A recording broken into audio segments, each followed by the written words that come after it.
Ladies and gentlemen, the session will begin now. Please take your seats.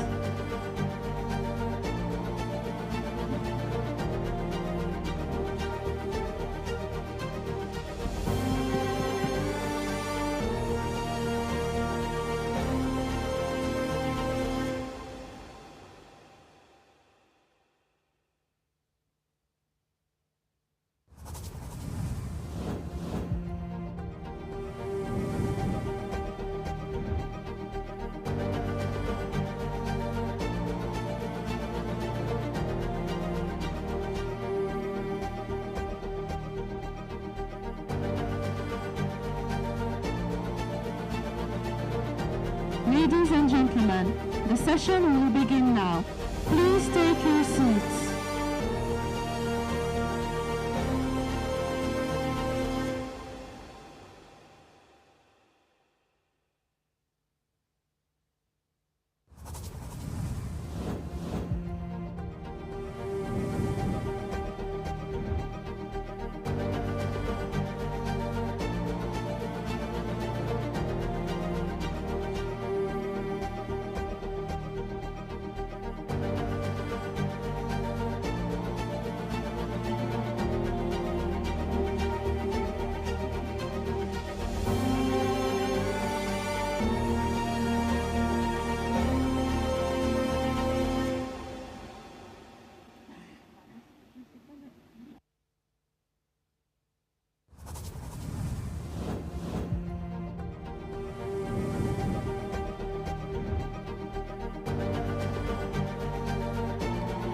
Ladies and gentlemen, the session will begin now.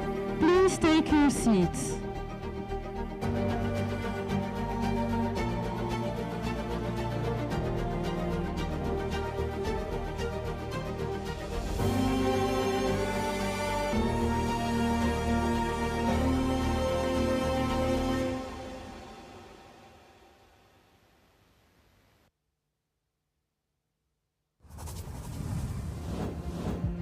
Ladies and gentlemen, please take your seats.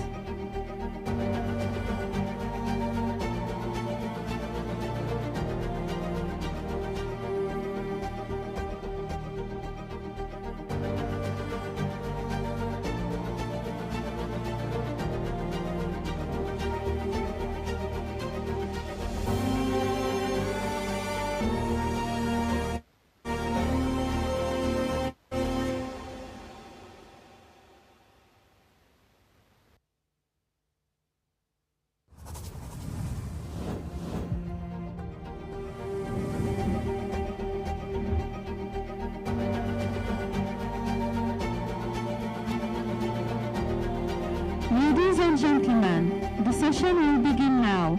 Please take your seats.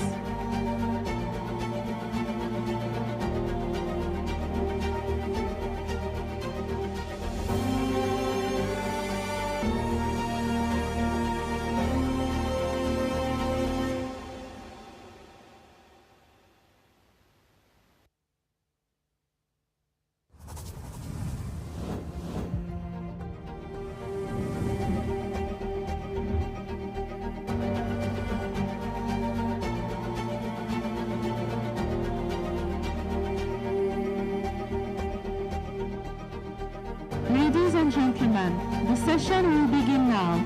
Please take your seats.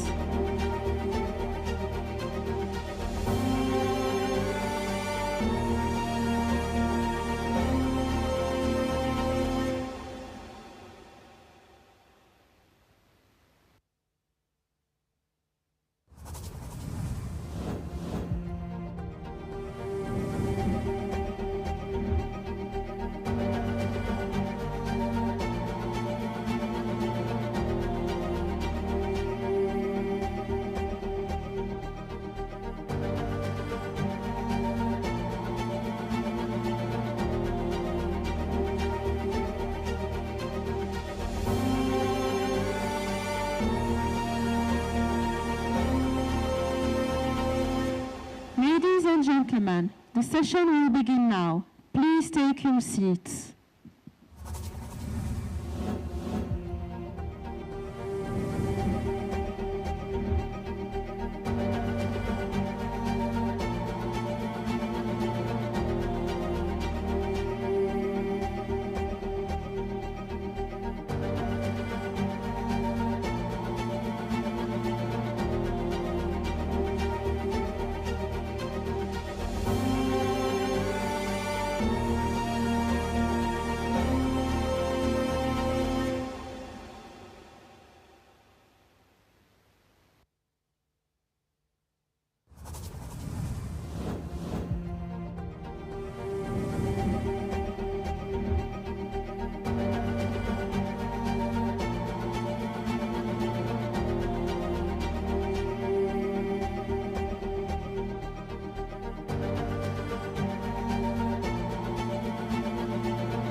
conference.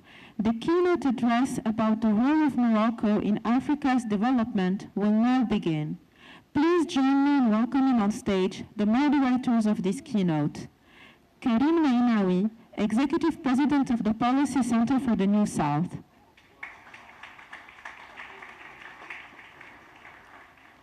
Harinder Kohli, Founding Director and Chief Executive at the Emerging Markets Forum.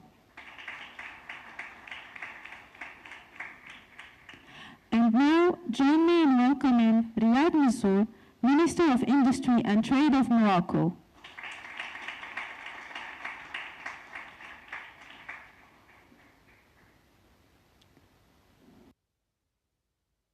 Karim Aynaoui, the floor is yours.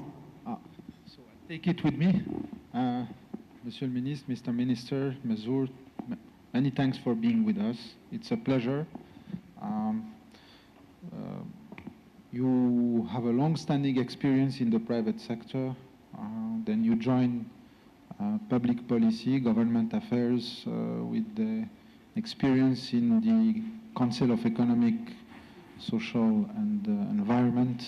In Morocco, it's a very interesting institution, tripartite institution where unions, private sector and public sector get together. Then you went on as being the chief of staff of the minister of your predecessor at the Ministry of Industry, and today you're the Minister of Industry. You cover also trade, innovation. Morocco's industrial policy has been looked with scrutiny and interest on the continent. Before coming, you came, we got requests from some international institution interested in the Moroccan experience. Is it replicable? Is it by luck? Is it by design? Is it by being smart? So you will share with us this experience. And you have in front of you a large group, the Friends of the Emerging Market Forum, that come from many nationalities. I think we have more than 30 nationalities. From 45 to be precise, from all around the world, and particularly emerging markets. So, Monsieur le Ministre, Mr. Minister, the floor is yours. Thank you. Bismillah ar-Rahman ar-Rahim, wa salatu wa salam ala Rasulillah wa ala alihi wa ashabihi ajma'in. Wow. I'm used to make speeches, but today I'm really impressed. Too many smart women and men in front of me, and I hope you'll not find too ridiculous what I'm trying to say. First of all, I would like to thank you from the deep of my heart. Thank you for being here. Thank you for being in Morocco. Thank you for having confirmed your venue despite what happened 4 weeks ago here in the region. It is something that we are really grateful on. It changed the game for us in the region. Your confirmation and the confirmation of all the friends of Morocco coming here changed the game for tourism, for the economy, and for the people of the region that will not suffer twice from an earthquake than an economic recession. Thank you very much.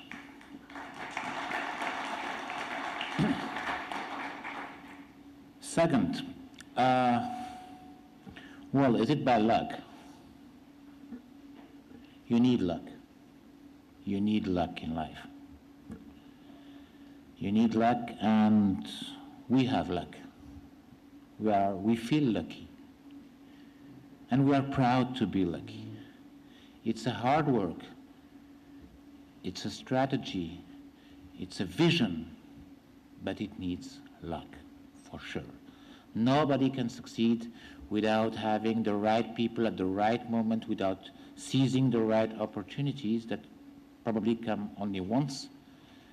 And we have few opportunities that we seized, some that we missed, but luck is part of the game, definitely.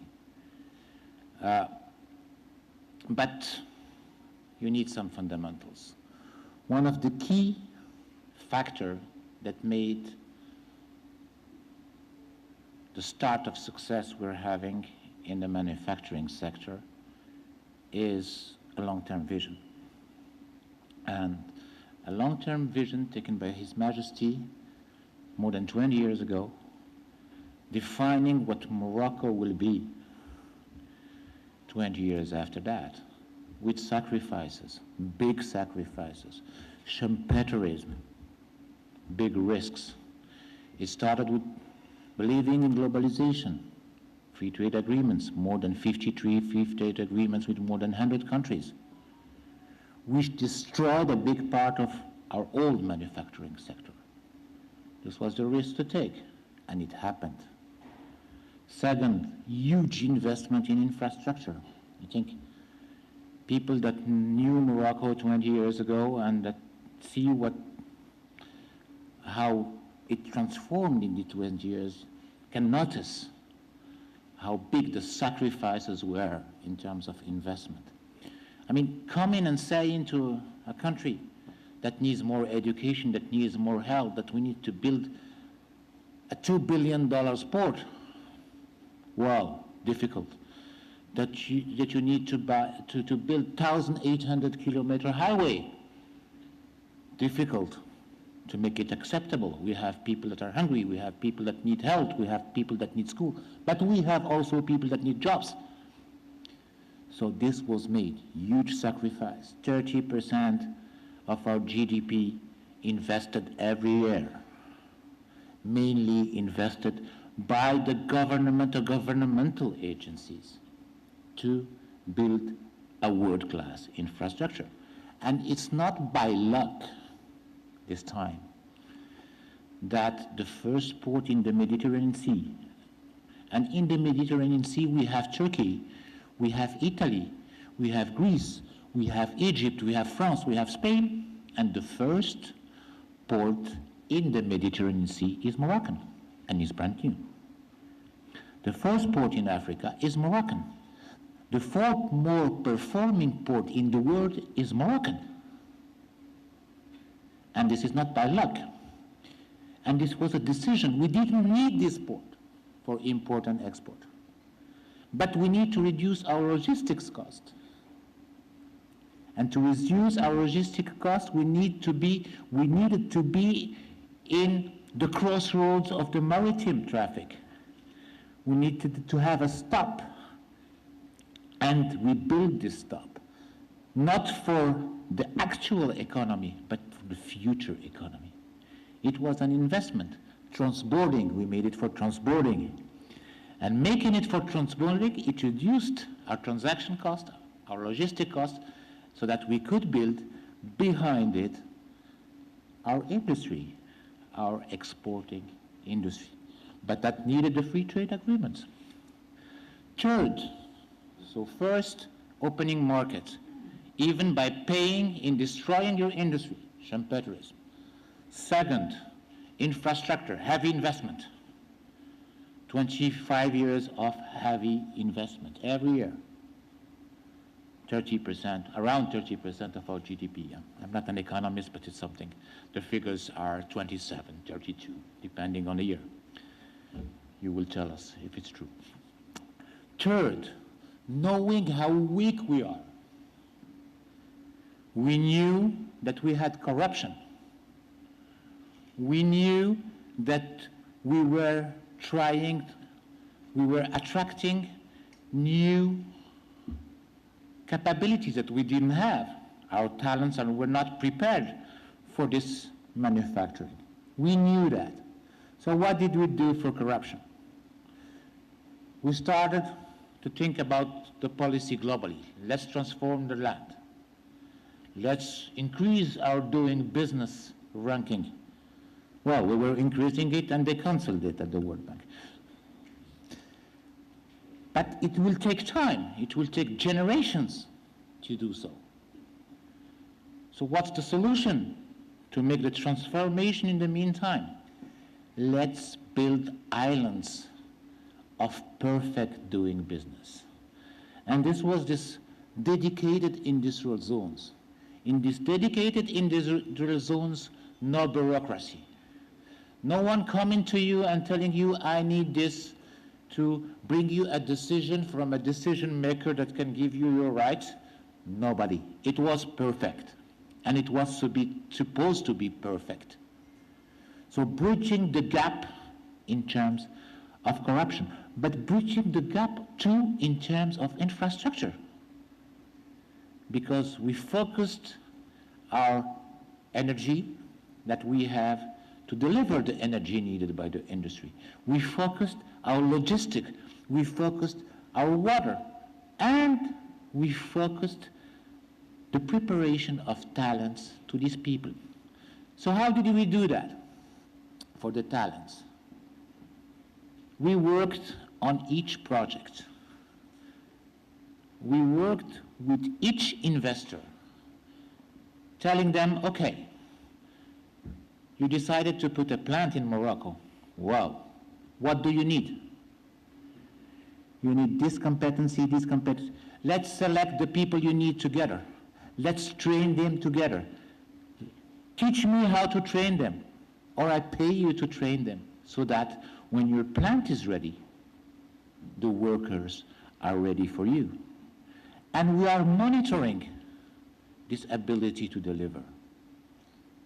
And now we can say, for a new, brand new competency we're working on, it takes 4 months on average and 12 days for a multinational, multi-site company in the world opening its first plant in Morocco. It takes 4 months and 12 days to reach the average quality worldwide, and it takes a little bit, few hours above 8 months to be on the top 3 worldwide. This is what we are monitoring every day. The other step, fourth one, is to know that you have to pay to enter an environment. You have a ticket to give. People are scared. They're coming from the world for the first time in a country that doesn't have a deep history in this type of production, be it automotive, be it aeronautic, be it other electronics. Well, what is your track record? Nothing. But believe me, we're going to do it. Then you have to pay. So we made a policy for what we call locomotives. Come, we just need you. Don't need to think about financing. We will make it happen. What do you need? We can take shares with you. We can support some costs. Whatever you need, just trust us and start your operations in Morocco. It's costly, it's a ticket. It's an entry ticket. And what were the results? Within 18 years, it took 2 years to attract the first OEM, which was Renault Group, in Morocco. We didn't export a single car in 2007. And now we're exporting around 430,000 cars a year with a capacity installed of 700,000 going to 1 million. We were having around 8,000 to 9,000 people working on the automotive industry. Now we have more than 220,000 people working in the automotive industry. We were selling labor, and that was the fifth movement we did. And it was cumulative. No government can come and say, oh, I will change the game. I don't like this way of doing business, I will change. No, it's cumulative. Once we attracted this locomotive, we said, okay, now we have the assembler, but we have a lot of parts coming in. So we need to build ecosystems around it. Rank 1, rank 2, and we try to attract all these people. Now we have 260 plants delivering 65 to 69% of the value of the car produced here in Morocco within 15 years. And then we said, okay, sixth, Competitiveness is key, and transformation is key.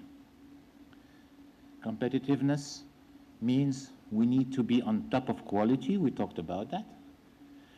We need to invest in the transformation, and also we need to go deeper in the integration. What are the countries in automotive that are the most integrated? India and China. So this is our target in terms of competitiveness. India is integrated to 92%, China 87%. We're just targeting 80%. And we said when we will be 80% integrated, we are at 69 with the second construct, OEM, 65 with the first. When we will reach 80%, we'll be at the same level of competitiveness than China and India. But miracle, what happened in the meantime? Inflation. Transformation in China, China becoming a normal country, not an extra growth country. It transformed to a consumer market and an auto producer market for its own consumption. So salaries going up. And inflation in terms of electricity, in terms of infant costs. We managed to keep the inflation of electricity stable. Price of electricity for Moroccan and for industrial didn't move since 2017. And now we can tell that we are today the most competitive country in the world in producing cars.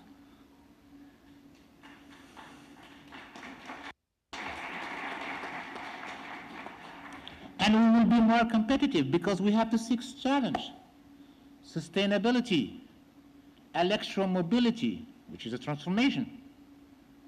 Wow. We invested a lot. This was a royal vision too, in sustainability. When it was expensive, we invested in solar energy. When it was expensive, not now. Because we didn't have a choice. First of all, we're a deep belief from our king that we need to do something for humanity. We need to be sustainable. And now, the proof of concept. We need sovereignty. It's difficult to have access to energy. We have energy wars everywhere. And we have sun. We have wind. We have land. It's onshore and not offshore. And we have stability, and we are close to one of the biggest consuming markets in the world. Now, the offers that we're providing to our industrial platforms are 20 to 30% less in terms of cost than the price of energy that didn't move since 2017. And they're happy with it. I see that I have to finish. I have to go more general now. What does it mean? What does all that mean for us using this example?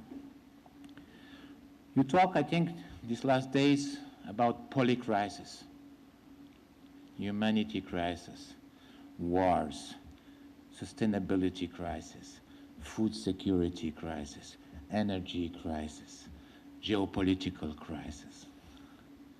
We believe for this polycrisis, Morocco is the poly solution.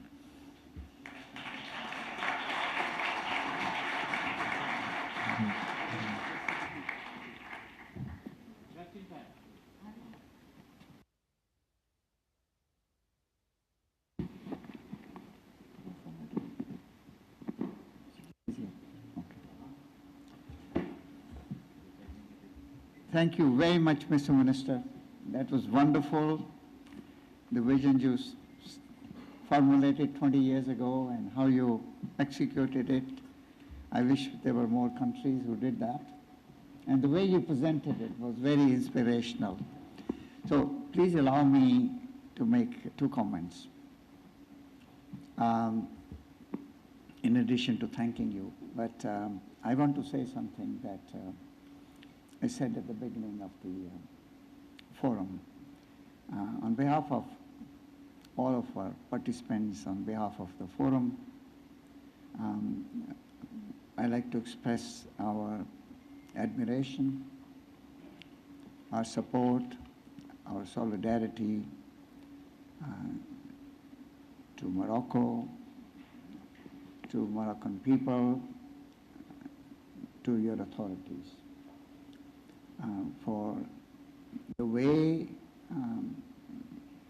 Morocco has handled the tragedy, the suffering suffered by your people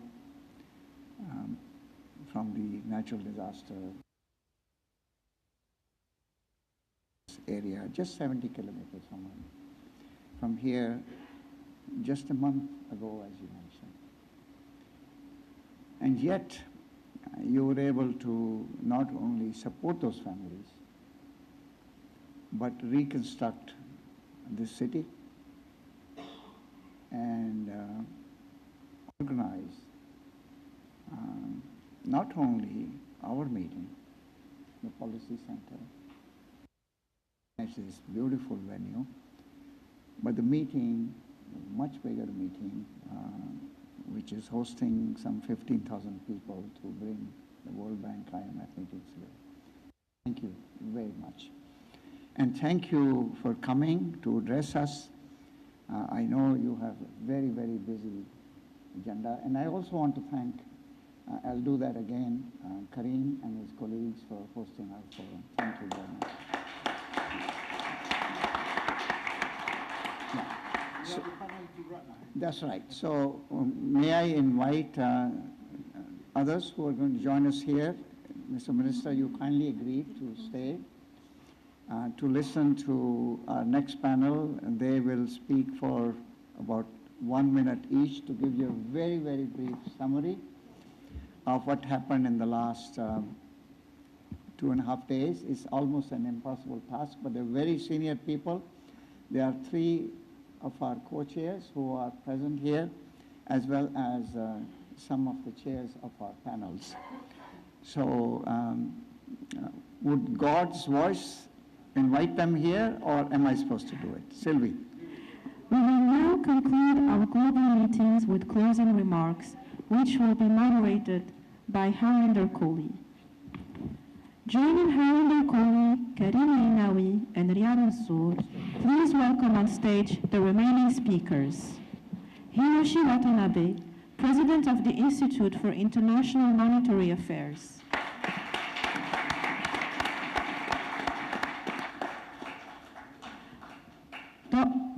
Kaberuka, former President of the African Development Bank.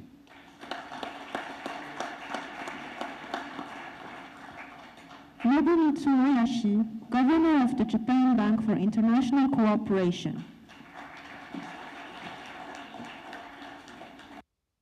Indermit Gill, Chief Economist and Senior Vice President for Development Economics at the World Bank Group.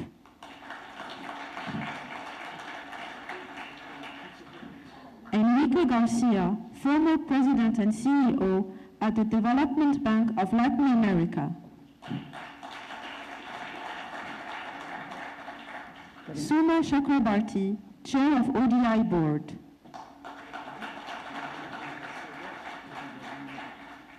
And Montek Singh Ahluwalia, former Deputy Chairman of the Planning Commission of India.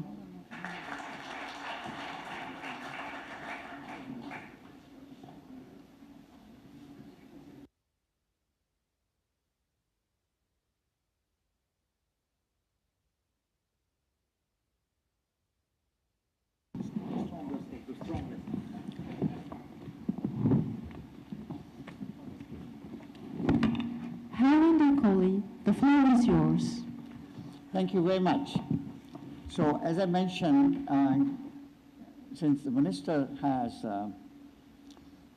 another appointment, and we also are supposed to finish by 6:30, we requested all panelists to try to summarize their takeaways from last 2.5 days in about 1 minute each.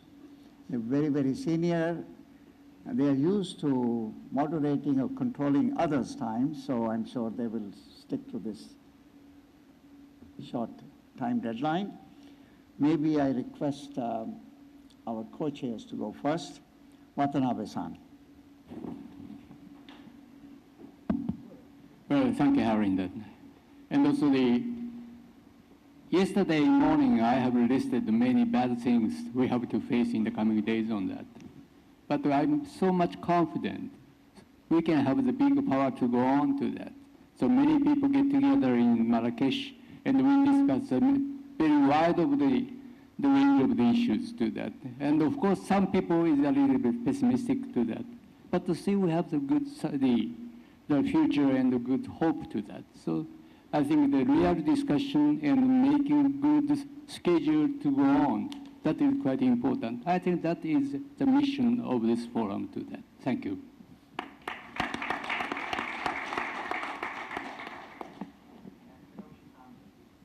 Thank you so much for your wisdom and your leadership and your guidance, as always. Thank you. Enrique, Don Enrique.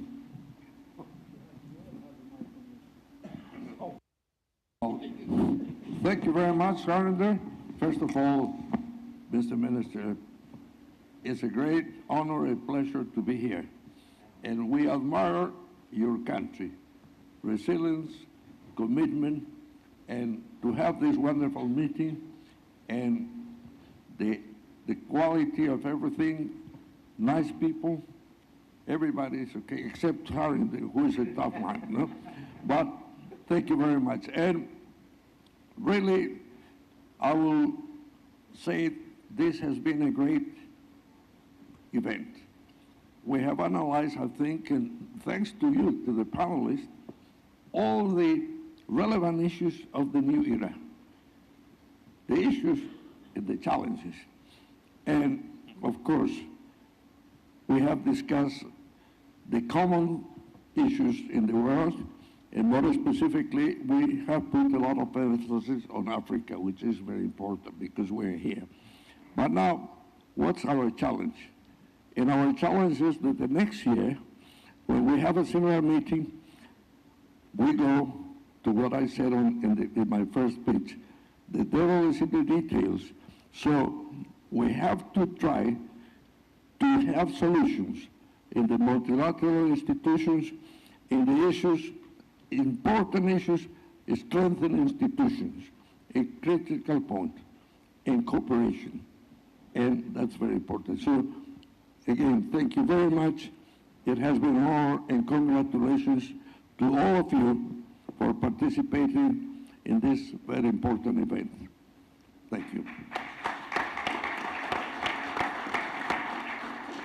Enrique, you're making my job difficult, so I'll come to you, as usual, for help as we design the next forum. Montek. Thank you, Harinder. Mr. Minister, may I join my colleagues in expressing great admiration for what has been achieved. I was looking at the numbers, and I mean, you have achieved an investment rate which is a little higher than we have in India, and the emphasis you're giving to infrastructure is exactly what we also think needs to be done. But you know, I was asked to say something about what have we learned in this meeting. And one of the interesting things that came out is that the next 5 or 10 years for all countries are going to be very challenging because the world's going to be very different. I mean, there's climate change, that's one set of challenges. There's global fragmentation, weakening of traditional multilateral approaches. There's a second challenge. The third challenge really is a much faster rate of technological change, which will introduce unknown factors, many of which will be disruptive. And the challenge really will be not to keep the technology change out. I mean, you have to accept the fact that if it's really, technology is really successful only when it's disruptive. Now, how to combine all that with stability and growth is a different issue. So, I mean, we'll all be looking at this in our own countries and, as it were, asking for the one thing which we need, which you mentioned, which is luck. Let's hope we all have it. Thank you.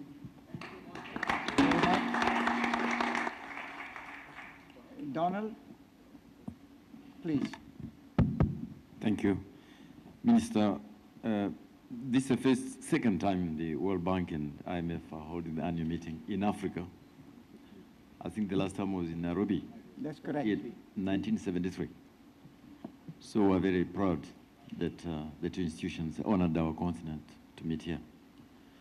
So we had a session interesting today about Africa and the issue of inequality, which of course is an issue around the world, but we focused only on our continent, with an emphasis on how can we address this problem differently, based on a book published by two colleagues here, under the aegis of the forum. So we went through that and we agreed on what can be done, what are the challenges, which you'll be very familiar with. But again, as a frequent visitor to Morocco in my previous functions, I want to commend you for what you have done in dealing with that particular issue of inequality and inclusion. So thank you for what you do. Thank you again. Thank you, Ron. Indermit, you're squeezed in, so we are going to come this way now. Sure thing. Thank you. So I can tell you about what are my sort of first impressions from all of the meetings, both here as well as in the other campus. So the first one, my first reaction was the world economy is getting weaker and the World Bank is getting stronger. Okay? That was the first one. The second one is in terms of this balance between talk and action and so on, I would say a lot of talk, some action, but little urgency. So there didn't seem to be like, let's move tomorrow kind of thing. And then at the end of it, the thing that I saw was there would be a lot more responsibility for dealing with all of the issues that the world is facing on the multilateral development institutions, which is absolutely fair. But there's a lot more thing on the private sector. The private sector will come riding to the rescue, which I don't think is fair. Thank you. Nobu-san. Yeah, thank you very much, Harinder. I would like to join others in congratulating you, Mr. Minister. Out of your very busy schedule, we had a parallel meeting where you presented yourself as the greatest salesman. Well, as I was chairing the session on governance, and Morocco is a very good example of how where governance leads you.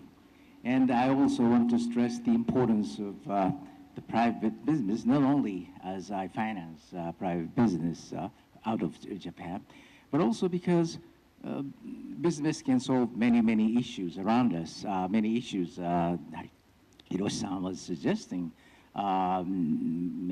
to overcome poverty, to try to navigate this supply chain disruption, and also decarbonization and other social issues as well. So I will, in the future, would like to talk more and more about what business can do to solve many issues around it.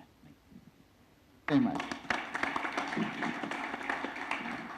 So before we come to Karim for his concluding remarks, Suma. Thanks very much, Harinder. Well, it's always difficult to be the last of the co-chairs to speak. But first of all, Minister, I am delighted to be back in Morocco. It's 4 years since I was last here when I was EBRD president. And in those 4 years, it's remarkable to see just in this city how much development there has been. And you described it very well in terms of the industrial sort of development of the country as well. And I think that shows also, if I may say so, in your response to the natural disaster. Resilience, getting on, determination to rebuild and recover. And I think condolences, but also congratulations for the way I think you've handled that. I'd like to also say a big thank you, I think, to Karim and the Policy Center for the New North, and to you, Harinder, and Emerging Markets Forum. I think this has been an excellent partnership, if I may say so. And I think we've gained a lot by engaging with the Policy Center, not least some young people who spoke at this meeting as well. Some really good young researchers who spoke very much. I think we need to do a little bit better on gender diversity, looking at this panel. in particular, but we're on the case. I think we can say that. What I took away from this, I really enjoyed these last 3 days. I thought they were very rich in laying out the problems, the analysis, what is the condition, if you like, that we're all facing. I think the next stage for us is I think one or two people said, about the how. Well, how do we fix these things?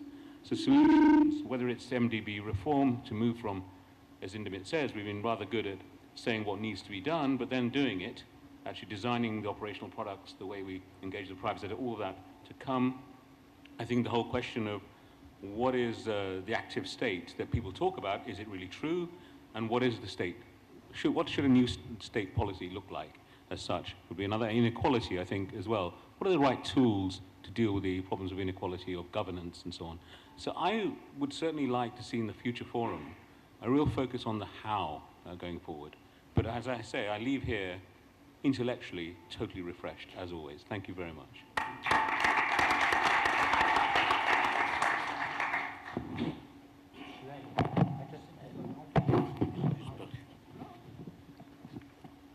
Still more impressed by your presence and by what you said, and thank you all for your contribution. I just want to say 2 sentences. First of all, I think what we've done and what we're doing for the next 20 years and what is planned is a kind of example of a poly solution to this poly crisis in all the challenges we've discussed.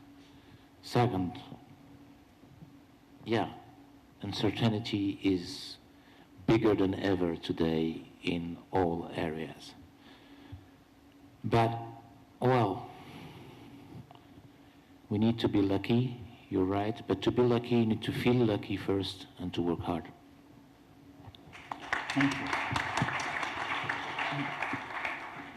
Before I come to Karim, Indermit, I just wanted to say one small thing, elaborate what Suma was hinting at.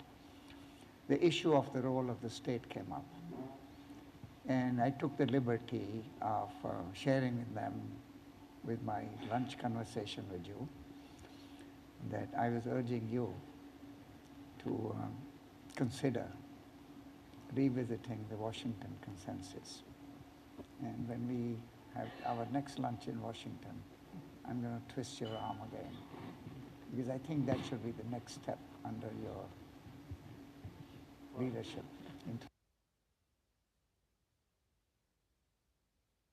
I'm doing it publicly in front of others, and our forum could be a venue for you to test your ideas before you put the stamp with your name on it. Karim.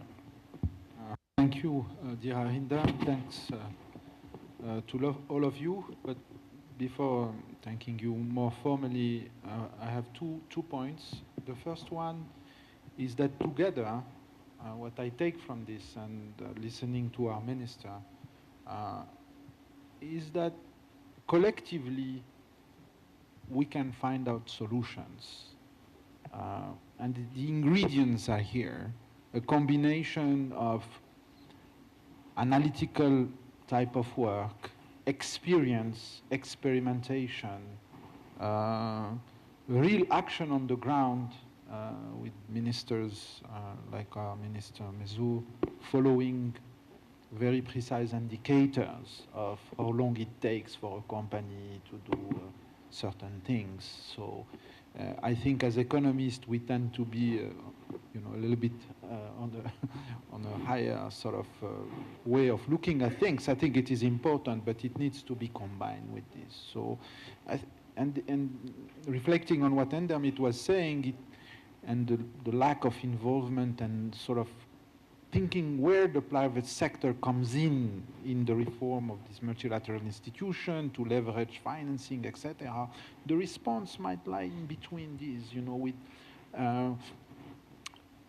more diversity in what we do. As think tanks, we tend to congregate among ourselves a little bit, like in academia, etc. And I think we have not cracked the code yet of what will be an optimal solution to have strong international institution that serves Africa and the New South, and so I would be very, happy to continue to engage, and also with our minister to think on these lines, because this is all interlinked, industrial policy and, the place of a country in the world, what we do for inclusivity, to embark the society and at large. That's the first point. The second point, I would like to thank you, Harinder, and Monsieur le Ministre, to thank you warmly. I think you had a very focused and interested audience, and this is really, we want to really thank you for taking the time to come to us.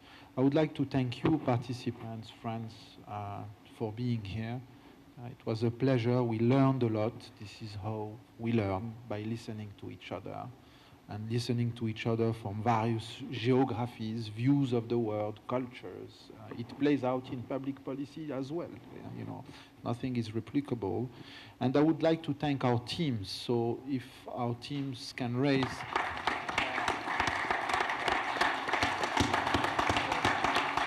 Here they are. It's a big group. It's a big group. It's a kind of industrial policies. It's many pieces. It's a complex chain. It has human, human behavior, human sort of moods. So it's complex. So thank you, Harinder. It was a pleasure. And thank you. So see you, inshallah, soon. You saw the show, as usual. I was going to thank them very much again, but I'll come to it again, because I'll join you on that one. So my job is, in my final words, to thank so many people. First of all, I want to thank all of the forum participants who come from many, many places. By my count, as you already indicated to the minister, from some 45 countries. This was our largest forum in terms of numbers. I think there were over 120 people. And I think this year again, the champion in terms of distance was our participant, the Deputy Governor of Central Bank of Chile. And in terms of distance. But I think the second longest traveler is Nobumitsu from Tokyo. We did manage at the end to have 2 people from Shanghai. This year, the Chinese have had more difficulty to get permission to come out of China, which is a little better than last year because no Chinese was allowed to come out of China. Our co-chair from China, President Gill of AIB, is physically ill. He has a very bad case of flu, as I mentioned on the first day, and he's in bed. Otherwise, he would have been in the opening panel together with you, Indermit. But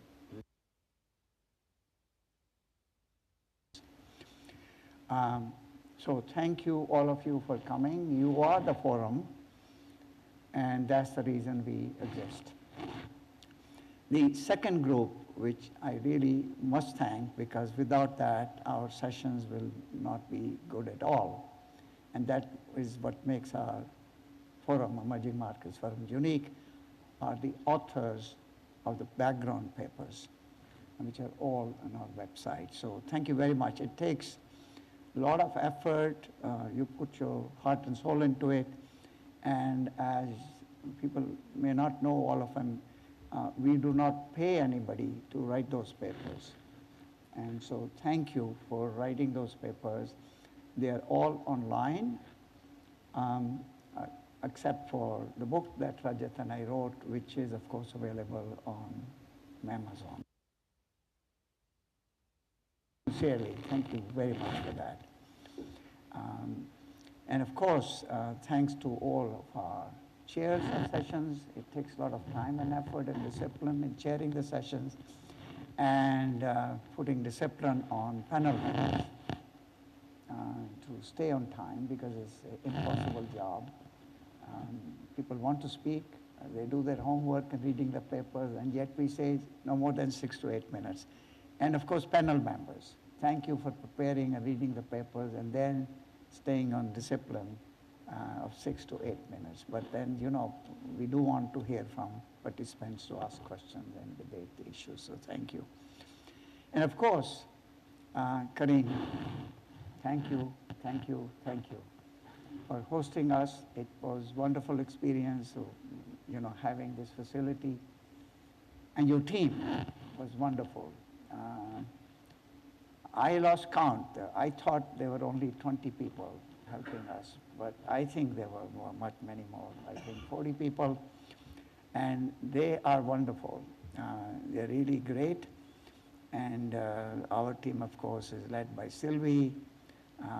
She lives on the next to Mont Blanc, but she could not go skiing for the last 3 months, even though she's right under Mont Blanc. Hanju, others, and of course, media team is led by Amana, and there are other people. So maybe we should ask all of them to stand again.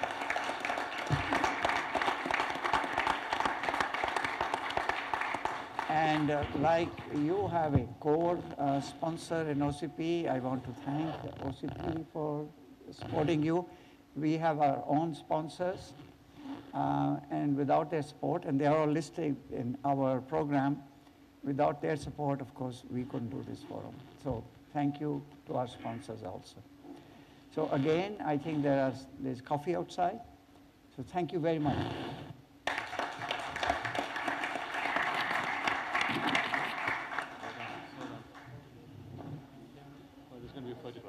Oh, yes.